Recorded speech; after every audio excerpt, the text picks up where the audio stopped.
Om Sai Ram. Welcome to Sai Samarpan channel. मैं हूं आपके साथ में मिन्नी और आज मैं आपके समक्ष एक्सपीरियंस लेकर आई हूं आरती जी का।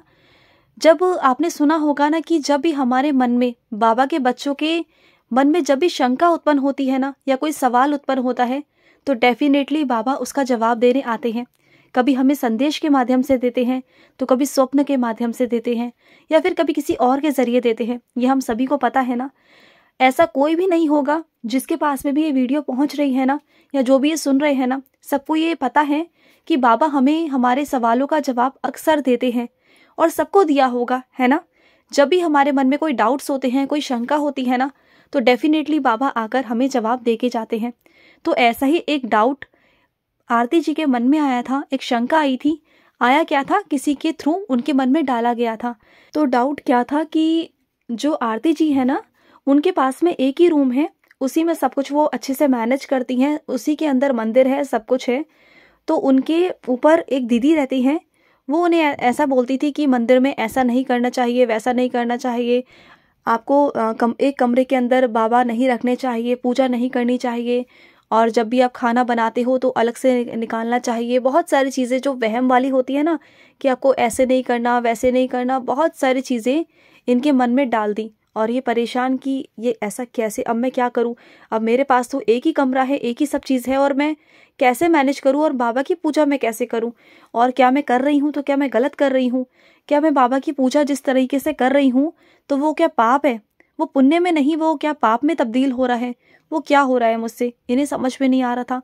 और ये परेशान थी और ये बाबा से पूछे जा रही थी कि बाबा कि क्या है ये, मतलब मुझे समझ में नहीं आ रहा कि क्या मैं आपको इस कमरे में रखकर कुछ गलत कर रही हूँ क्या, वहीं पर खाना पीना सब कुछ करना, और सब कुछ गलत है क्या बाबा। मेरे पास तो एक ही कमरा है और मैं एक ही कमरे में गुजारा कर रही हूँ, मैं क्या करूँ, कैसे करूँ। इनके मन में बहुत सारे डाउट्स आ गए, क्योंकि किसी ने इनके मन में डाउट डाल दिया।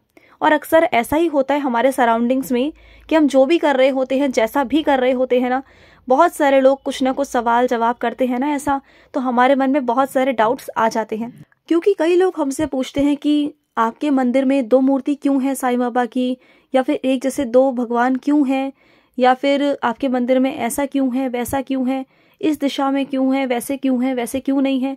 बहुत तरह तरह की बातें, बहुत तरह तरह के वहम हमारे मन में डाल देते हैं, जो उनकी बातें कोई ज्ञान वाली बातें नहीं होती। उन्हें खुद भी उस बारे में पता नहीं होगा। अगर उनसे पूछा जाए ना डीपली, तो उन्हें खुद भी मालूम नहीं होगा, लेकिन सिर्फ और सिर्फ उन्हें ज्ञान देना है, उन्हें दूसरे के मन में वहम डालना है, और कुछ नहीं है। खुद की उनकी कहानियां बनाई हुई होती हैं, खुद की सोच के अनुसार, और दूसरों को वहम में डालने की कोशिश करते हैं। तो ये बहुत परेशान कि मैं क्या करूं, कैसे करूं। तो ये बाबा से पूछने लगी कि बाबा मैं क्या करूं, समझ में नहीं आ रहा था। तो एक रात की बात है, ये सो रही थी रात के समय, और सुबह का ब्रह्म मुहूर्त था।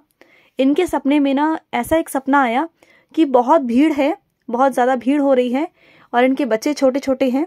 तो ये अपने बच्चों को खिला रही हैं खाना, और भीड़ है वहाँ पर बहुत सारी। और भीड़ के बीच में ना एक इन्हें आवाज़ आई, पीछे से इन्हें आवाज़ आई, और इन्होंने पीछे मुड़ के देखा तो एक सफ़ेद कफनी में बाबा खड़े हुए हैं, पूरे प्रॉपर ड्रेस में, बाबा की जो वस्त्र होते हैं, जो पूरा कुर्ता पजामा, जो पूरा वस्त्र होता है, और चेहरे पर उनके ऐसे चमक जैसे कि पूरी ये बताती हैं कि जैसे कि दिन में भी ना एक उजाला सा हो गया हो, एक अलग सा एक रोशनी उनके चेहरे पर थी, एक अलग सा उजाला हो, जैसे अलग सी नूर था उनके चेहरे पर। वो आज तक उस चेहरे को भूल नहीं पाई हैं, और वो चेहरा उन्हें दिखाई दिया स्वप्न में। और वो उनसे पता है क्या बोलते हैं आरती जी से, कि सुन, इस दुनिया में जो भी है वो सब वहम है, मोह माया है, कुछ भी नहीं है, और तुम मेरी जैसे पूजा कर रही हो, जैसे भी कर रही हो, वो मुझे स्वीकार है। इन सब की बातों में कभी मत आना, किसी वहम में मत पड़ना, किसी भी चीज़ में मत पड़ना। मैं अपने बच्चों के सिर्फ और सिर्फ भाव का भूखा हूँ, प्रेम का भूखा हूँ। मुझे सिर्फ प्रेम चाहिए, भाव चाहिए, और मुझे कुछ भी नहीं चाहिए। ना मुझे मंदिर चाहिए, ना मुझे कमरा चाहिए, ना मुझे कोई घर चाहिए, मुझे कुछ नहीं चाहिए, और ना मुझे कोई पैसा चाहिए। मुझे तुमसे कुछ भी नहीं चाहिए। तुम जैसा खिलाओगे, रूखी सूखी जैसा रखोगे, जिस हाल में रखोगे ना, मैं उस हाल में तुम्हारे पास रहूँगा, हमेशा रहूँगा। और ऐसा इन्होंने सपना एकदम से देखा, और झटपट आके ना एकदम से उठी, और इन्होंने देखा कि सुबह का समय हो रहा था, और ये घबरा गई और एकदम से शॉक्ड कि अरे बाबा आए थे सपने में, बाबा ने आगे मुझे दर्शन दिए। तो देखिए बाबा की लीला कि जब भी हमारे मन में कोई प्रश्न उठता है ना, या जब भी कोई चीज़ या मन में कोई शंका उत्पन्न होती है ना, कुछ भी, अब इनके मन में जो गलत फहमी पैदा हुई थी कि क्या मैं बाबा की पूजा ऐसे कर सकती हूँ, वैसे कर सकती हूँ, क्या मैं एक कमरे के अंदर बाबा को रख सकती हूँ, तो ये सब वहम होते हैं ना मन के, कुछ भी नहीं है। हमारा मन इतना गंदा है ना, हम अंदर से इतने अपवित्र हैं, लेकिन हम साफ जगह ढूंढ रहे होते हैं। बल्कि अगर हम अपने मन को साफ सुथरा कर लेना, अपने मन को पवित्र कर लेना, अपने अंदर से द्वेष, हीन भावना, लालच, ये सब निकाल लेना और अपने अंदर साईं को समाहित कर लेना, उन्हें विराजित कर लेना, तो आपको किसी मंदिर में, आपको कहीं भी जाने की ज़रूरत नहीं पड़ेगी, आपको कहीं घूमने या भटकने की ज़रूरत नहीं पड़ेगी, क्योंकि हमारे आत्मा के अंदर ही हमारा ईश्वर है। हमारी आत्मा है ना, वही ईश्वर है। हमारी आत्मा क्या है? ईश्वर ही तो है। हमारे अंदर ईश्वर वास करते हैं और हम उन्हें कहाँ ढूंढ रहे होते हैं? मकानों में, मंदिरों में, हर जगह ढूंढते हैं, मूर्तियों में ढूंढते हैं।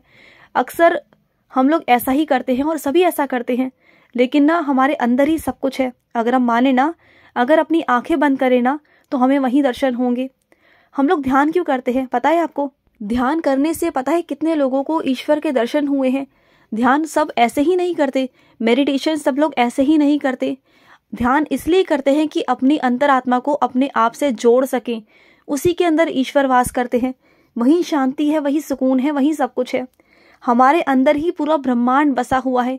ईश्वर ने ना हमारे अंदर ही सब कुछ बसा कर रखा हुआ है, और हम ढूंढते कहाँ हैं? इधर से उधर से इधर, बस यही वहमों में पड़े रहते हैं कि इसने ऐसा कह दिया, उसने ऐसा कह दिया, उसने ये कह दिया, उसने वैसा कह दिया। पता नहीं कितने तरह के वहम हमारे मन के अंदर होते हैं, जबकि हमें वहम करना भी नहीं चाहिए, इन सब चीज़ों में पड़ना भी नहीं चाहिए। आप जानते हो, साईं हमेशा साधारण थे। साईं कभी भी ना किसी वहम में नहीं पड़ते थे, बल्कि उन्होंने हमेशा वहमों को दूर किया है। उन्होंने हमेशा यही बोला कि जो है तुम्हारे मन के अंदर है। उस वक्त में जब बाबा शिरडी के अंदर थे ना, तो उस वक्त में शिरडी वालों के पास में कोई मूर्ति नहीं, कुछ नहीं था। वो सिर्फ एक कागज पर ना चित्र बनाकर या कैसे इमेजिन कर कर या मन में सोच कर ना ईश्वर को याद करते थे, दिल से याद करते थे, और ईश्वर हमारे साईं उनके आगे प्रकट भी होते थे। देखा होगा ना आपने, बहुत सारे सीरियल्स आते थे मेरे साईं, और बहुत सारी चीज़ें आपने कभी देखी होंगी। क्योंकि हम लोग साक्षात रूप से तो नहीं देख पाए, लेकिन सीरियल के जरिए हमने बहुत सारी चीज़ों को ऑब्जर्व किया होगा, देखा होगा। आपने भी देखा है, मैंने भी देखा है कि उस वक्त में इतना सब कुछ नहीं था, बहुत ठेठ गांव सा था वो। उस पल में भी बाबा थे। तो क्या जब भक्त बाबा को बुलाता था तो क्या बाबा आते नहीं थे? आते थे ना, सबके डाउट्स क्लियर करते थे, सबकी शंकाओं को मिटाते थे, सबकी रक्षा करते थे, सबसे बहुत प्यार करते थे। सिर्फ बाबा भूखे हैं तो प्यार के भाव के अपने मन से पुकारिए बाबा को, बाबा आपके सामने उपस्थित हो जाएंगे 101%। तो ये था आरती जी का बहुत ही प्यारा एक्सपीरियंस। लेकिन अगर आपके भी कुछ ऐसे अनुभव हैं तो ज़रूर हमारे साथ शेयर करें। हमारे स्क्रीन पे चल रहे नंबर पर आप हमें कॉल या व्हाट्सएप कर सकते हैं। तो चलिए मिलते हैं नेक्स्ट वीडियो में। तब तक के लिए ओम साई राम, जय साई राम।